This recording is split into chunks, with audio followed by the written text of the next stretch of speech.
Hi, I'm Erin Fonseca from Downtown Goldsboro Development, and today I'm going to be reading Those Shoes by Maribeth Bolts. I have dreams about those shoes, black high tops, 2 white stripes.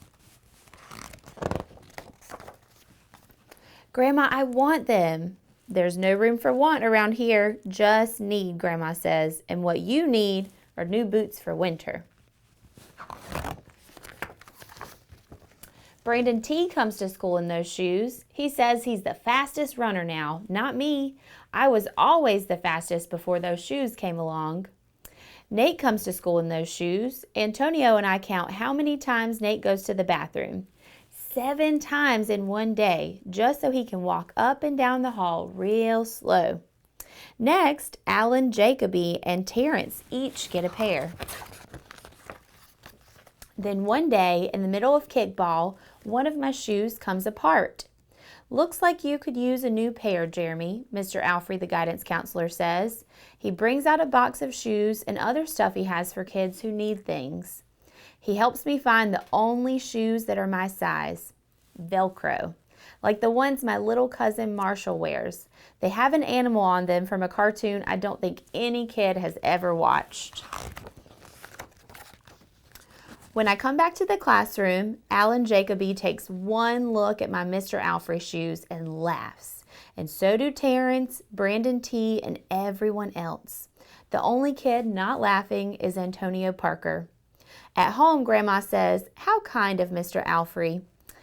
I nod and turn my back. I'm not going to cry about any dumb shoes.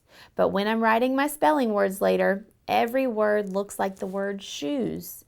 And my grip is so tight on my pencil, I think it might bust. On Saturday, Grandma says, "Let's check out those shoes you're wanting so much. I got a little bit of money set aside. Might be enough. You never know." At the shoe store, Grandma turns those shoes over so she can check the price. When she sees it, she sits down heavy. "Maybe they wrote it down wrong," I say. Grandma shakes her head. Then I remember the thrift shops. What if there's a rich kid who outgrew his or got 2 pairs for Christmas and had to give one of them away? We ride the bus to the first thrift shop. Black cowboy boots, pink slippers, sandals, high heels, every kind of shoes except the ones that I want. We ride the bus to the second thrift shop.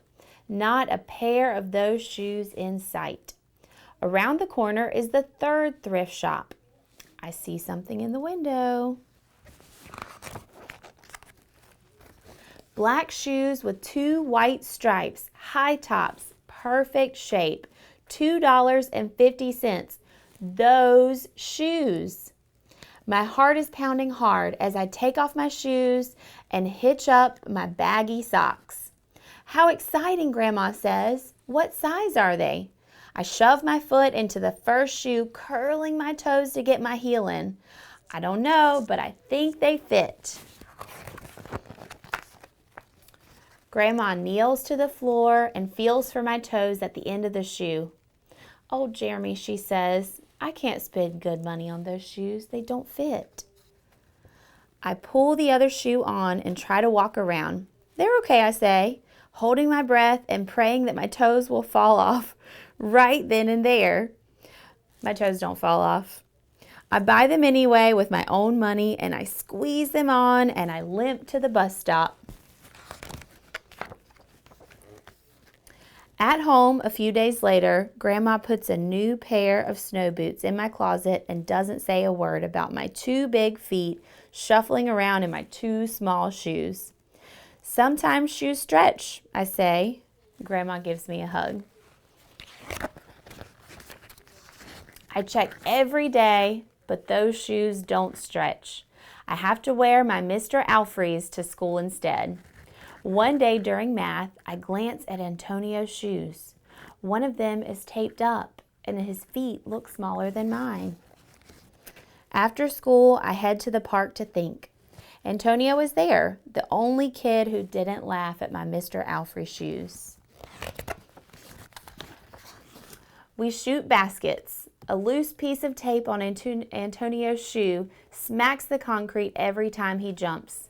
I think, I'm not going to do it. We leap off the swings. I'm not going to do it. We race from one end of the playground to the other. I'm not going to do it, I say. Do what? Antonio says, breathing hard. Grandma calls me for supper and invites Antonio over too. After supper, he spies my shoes. How come you don't wear them? Antonio asks. I shrug. My hands are sweaty. I can feel him wishing those shoes were his. That night, I am awake for a long time thinking about Antonio. When morning comes, I try on my shoes one last time.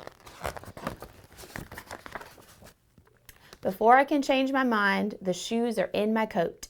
Snow is beginning to fall as I run across the street to Antonio's apartment. I put the shoes in front of his door, push the doorbell, and run. At school, Antonio is smiling big in his brand new shoes. I feel happy when I look at his face and mad when I look at my Mr. Alfrey shoes. But later, when it's time for recess, something happens. Everywhere, there's snow. Leave your shoes in the hall and change into your boots, the teacher announces. Leave your shoes in the hall. It's then I remember what I have in my backpack. New boots.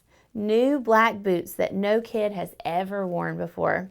Standing in line to go to recess, Antonio leans forward and says, "Thanks." I smile and give him a nudge. Let's race. That was those shoes.